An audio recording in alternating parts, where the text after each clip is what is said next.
Essa moça, eu acho que deve ser professora, não sei, falou que não precisa estar o tempo todo do lado da criança. Então vamos lá. Primeiramente, não estamos falando de aluno só de suporte 1, que precisa de pouco suporte, só precisa de alguém ali, tá auxiliando, ajudando. Nós estamos falando de crianças que precisam de mais suporte, nível 2 e 3. Não falam, não pegam em lápis, não interagem, tem crise, não consegue sentar e muitos estão sendo negada a bolsa da educação especial. Agora, não precisa estar o tempo todo do lado daquela criança.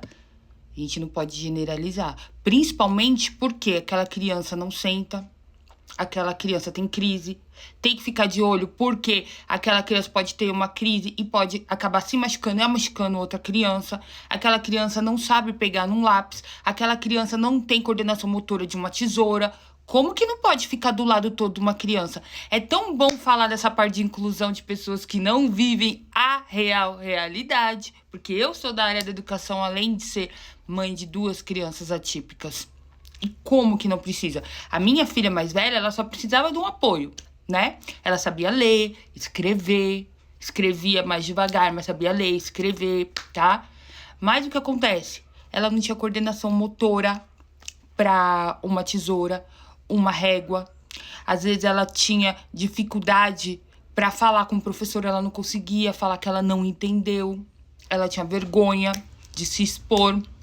Ela tinha convulsão. Mesmo que você olha para ela, você fala, não tem nada. Ela podia ter uma convulsão e cair.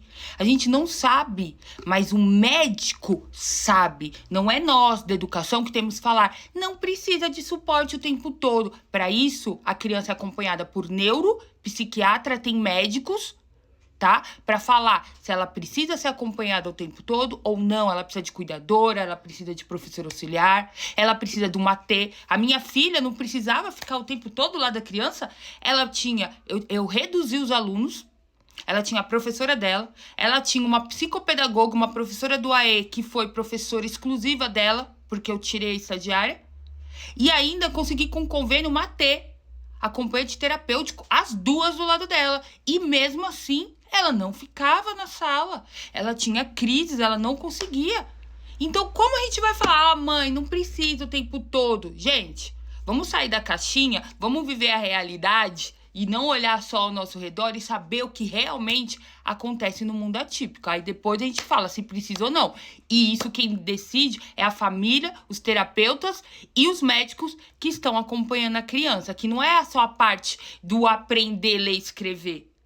Isso daí é o de menos. É a parte de ajudar a se socializar. A inclusão não é para isso? Não é para incluir na sociedade? Não é para ajudar ele a se socializar? Como que ele vai se socializar se não tiver um intermédio ali? Essa é a questão, né?